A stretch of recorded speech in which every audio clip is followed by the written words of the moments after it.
कि एक बार पांडवों ने अश्वमेध, एक बार आवर्त महोत्सव रखा और एक यज्ञ रखा। उस यज्ञ का नियम था, पहले जो यज्ञ होते थे उन यज्ञ का नियम था, यज्ञ में घंटा लगता था। वो यज्ञ की जैसी पूर्णाहुति होती थी तो यज्ञ का घंटा अपने आप बज जाता था, अपने आप बजता था, उसे बजाता कोई नहीं था, अपने आप बजता।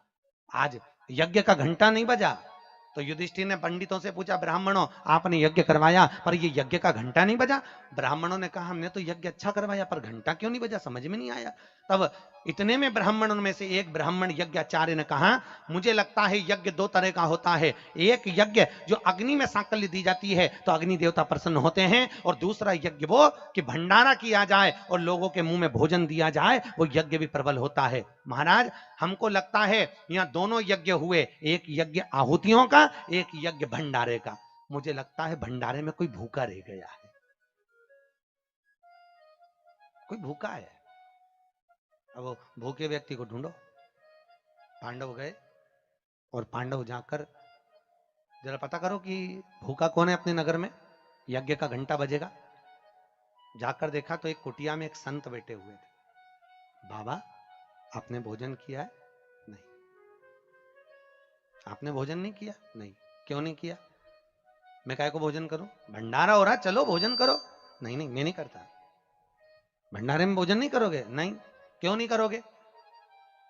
मैं उसके घर में भोजन करता हूं जो मेरे को 108 अश्वमेध यज्ञ का पुण्य देता है। पांडव मेरे को 108 अश्वमेध यज्ञ का पुण्य दे दे, मैं उनके यहाँ भोजन कर लूंगा। अब पांडवों ने सोचा अपनी जिंदगी में पहला तो अश्वमेध यज्ञ कर रहा है, और 108 अश्वमेध यज्ञ तो हमने कभी जिंदगी में नहीं करे, तो हम इसको पुण्य कहां से दे बाबा को। पांडव चले गए।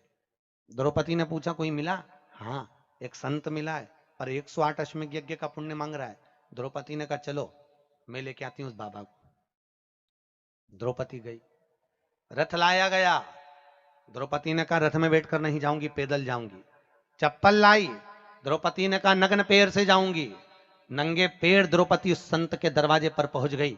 बाबा चलो हमारे यहाँ यज्ञ हुआ है, भंडारे का भोजन करना।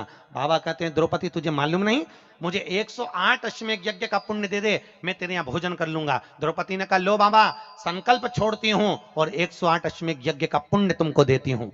संत ने कहा द्रौपदी तेरे पति ने तो कभी पूरे यज्ञ नहीं करे, तूने कब कर लिए? द्रौपदी बोली बाबा मैंने सुना है मेरे कृष्ण के मुख से, जब कोई व्यक्ति अपने घर से निकलकर किसी संत के दरवाजे पर, किसी कथा के पंडाल में, किसी मंदिर पर, किसी तीर्थ में पैदल पैदल जाता है, जितने कदम चलकर जाता है उतने अश्वमेध यज्ञ वो अपने जीवन के कर लेता है महाराज, उतने अश्वमेध यज्ञ वो अपने जीवन के करता है। और द्रौपदी ने कहा बाबा मैं तुम्हारे दरवाजे पर चलकर आई हूं, 18,000 कदम मैं चलकर तेरे दरवाजे पर पहुंची हूं, उसमें से 108 अश्वमेध यज्ञ तुमको देती हूं। संत उठकर खड़ा हो गया, द्रौपदी के यहां गया, भोजन करा तो यज्ञ का घंटा बज गया महाराज, यज्ञ का घंटा बजा।